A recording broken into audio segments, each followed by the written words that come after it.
Nos encontramos en la cuarta sesión del propedéutico en contabilidad y continuando en el análisis del balance general nos resta conversar acerca del equity. Vamos a ver cuáles son las cuentas que encontramos dentro del equity. Y la primera de ellas va a corresponder a las acciones. Y las acciones tienen la particularidad, podríamos decir, que son las primeras cuentas que van a aparecer en el nacimiento de cualquier corporación, de cualquier compañía, porque es justamente la suscripción de las acciones y su integración es como nace una compañía.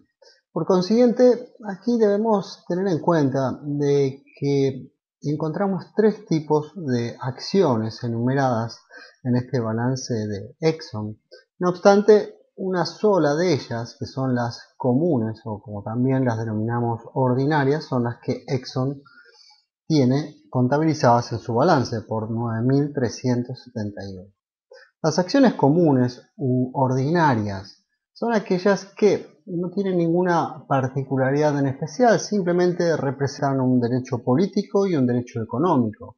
El derecho económico será a percibir dividendos, su tenedor, en la medida que las ganancias y las políticas dispuestas por la Junta de Accionistas de distribución de dividendos así lo contemple, lo amerite.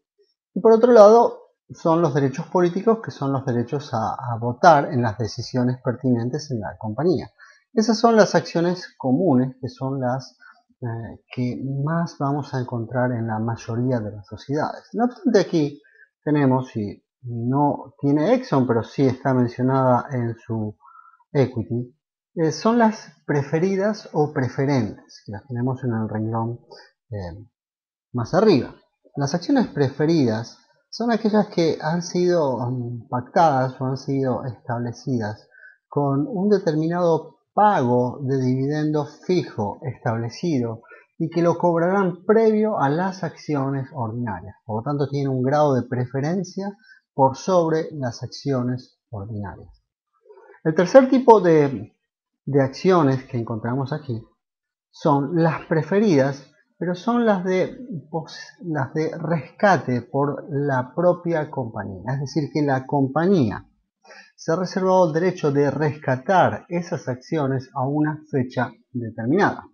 Es así que quien tuviera este tipo de acciones va a recibir un dividendo fijo, preferente, establecido, y a la vez en determinada fecha está el rescate por parte de la compañía.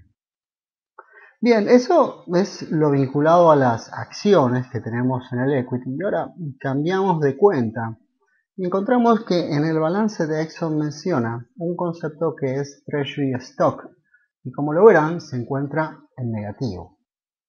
Esta cuenta lo que hace es reflejar y contabilizar el hecho de cuando la compañía ha comprado sus propias acciones. Es un hecho bastante común, en el cual la compañía por sus propias políticas decide comprar sus propias acciones. Y lo que está haciendo de esa forma es disminuir la cantidad de acciones que se encuentran en circulación.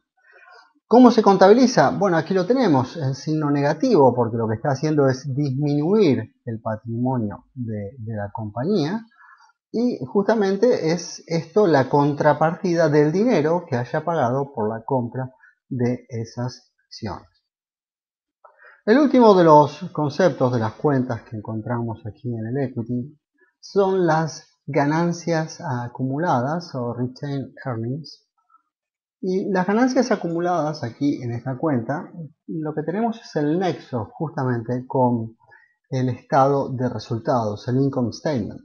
En el income statement, cuando lo veamos en la grabación próxima, vamos a encontrar que su información que nos brinda es el resultado producido en ese ejercicio. Ese resultado se irá acumulando y pasará aquí a esta cuenta, que es justamente la ganancia acumulada. Es decir, que esta cuenta se alimentará, por así decirlo, de las ganancias que se vayan sucediendo en el estado de resultados, también absorberá las pérdidas en caso de que existieran en el estado de resultados, se irán bajando de esta cuenta, y por otro lado, en esta cuenta se deducirán los dividendos que, al ser dispuestos por la Junta de Accionistas y ser pagados, serán neteados, serán deducidos de esta cuenta que es Retained Earnings. Bien, con esto finalizamos toda la descripción que hemos hecho del balance general.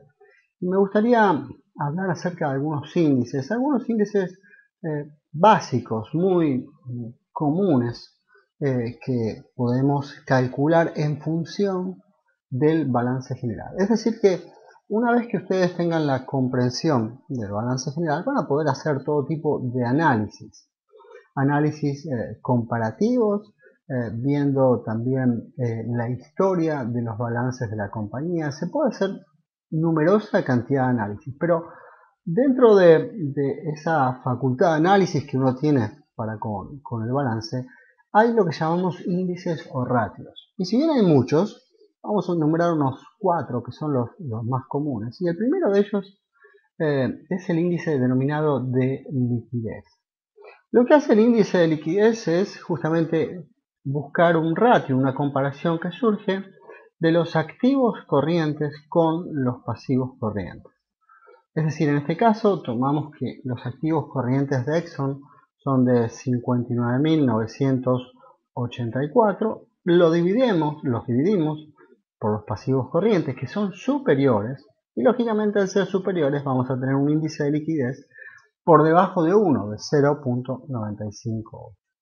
¿Qué nos dice este índice de liquidez? Lo que nos está diciendo es justamente la capacidad que va a tener la empresa, en este caso Exxon, de afrontar sus obligaciones de corto plazo.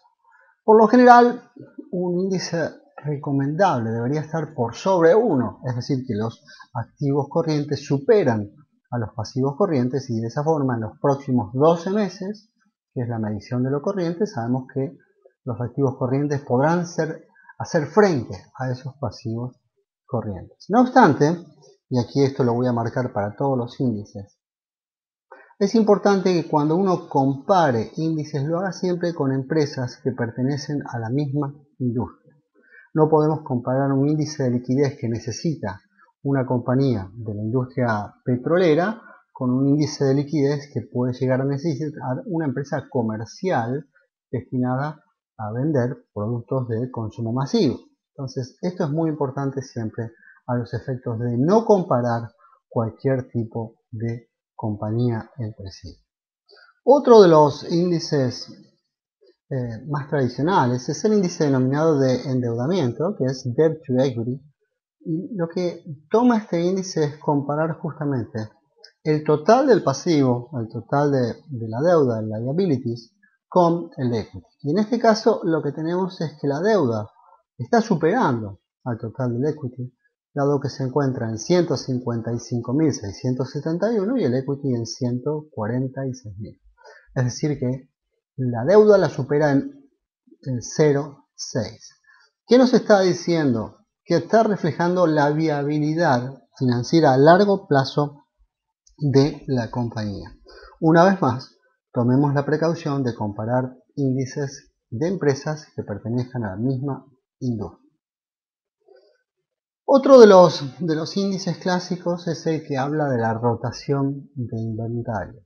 Y la rotación de inventarios lo que va a tomar es justamente el costo de las mercaderías vendidas y lo va a dividir por el promedio de inventarios, mencionando que el promedio de inventarios surge de sumar el inventario al inicio más el inventario al final dividido 2, es decir, que en el caso de Exxon tomaríamos el inventario al 1 de enero del 2010 más el inventario al 31 de diciembre del 2010 y lo dividíamos por 2 y obtenemos así un inventario promedio. Cuando procedemos a calcular esta rotación de inventario que nos da 19.06, ¿qué interpretación hacemos de ese 19.06? Es la cantidad de veces que el inventario es vendido durante el año. Es decir, que el inventario promedio se vende 19.06 veces durante el año, que es el periodo que dura el ejercicio comercial. Y un desprendimiento de este índice es el último que les quiero mencionar, que es el de días de inventario. Y lo que hace es, partiendo del índice anterior, 365, lo divide por el índice anterior y obtiene 19.15. ¿Cuál es la interpretación de 19.15? Aquí estamos en días. Es decir, que este índice me da la cantidad de días que toma vender la totalidad del inventario. La interpretación es entonces de que necesitamos 19.15 días para vender la totalidad del inventario que corresponde a EXO. Estos son unos índices muy básicos, muy tradicionales, pero el objetivo que pretendí es mostrarles que luego de que ustedes comprenden el balance, llega el momento de trabajar sobre el mismo. La forma de trabajar sobre el mismo es justamente a partir de análisis, y una de las formas de análisis es justamente de los índices, que son estos poquitos, una muestra de los muchos índices con los cuales se puede trabajar. El último punto que quiero mencionarles, y así cerrar todo lo que corresponde a balance, es que lo que hemos visto hasta aquí es el balance sintético en una línea. Ahora, si ustedes tienen la posibilidad de acceder al balance completo, al balance en papel, podríamos decir, como lo pueden hacer para el caso de Guatemala, si tienen la inquietud, pueden acceder a la Bolsa Nacional de Valores, ingresar a los emisores, y en los emisores van a encontrar la publicación de sus estados financieros. Está escaneada en papel, así que si acceden a ella, van a poder ver que los balances es algo mucho más extenso que lo que acabamos de ver. Lo que acabamos de ver es lo sintético. ¿Y qué comprenden? Fundamentalmente lo que vamos a tener como adicional son las notas a los estados financieros. ¿Qué incluyen las notas a los estados financieros? Primero comienzan con una información general acerca de la compañía, sus inscripciones, su historia legal, etc.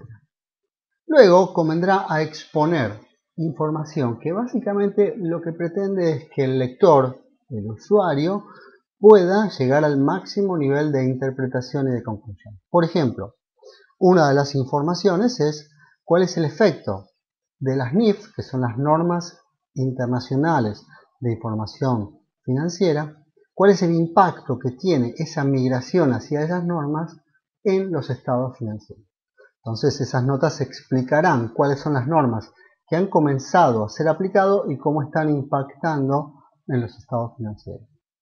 Otra de las cuestiones que las notas mencionarán, y que es muy importante, cuáles son los criterios, por ejemplo, de depreciación, cómo se están depreciando la propiedad, la planta, el equipo, cuáles son sus porcentajes, cuál es la política de provisiones o cuáles son las valuaciones principales de los rubros.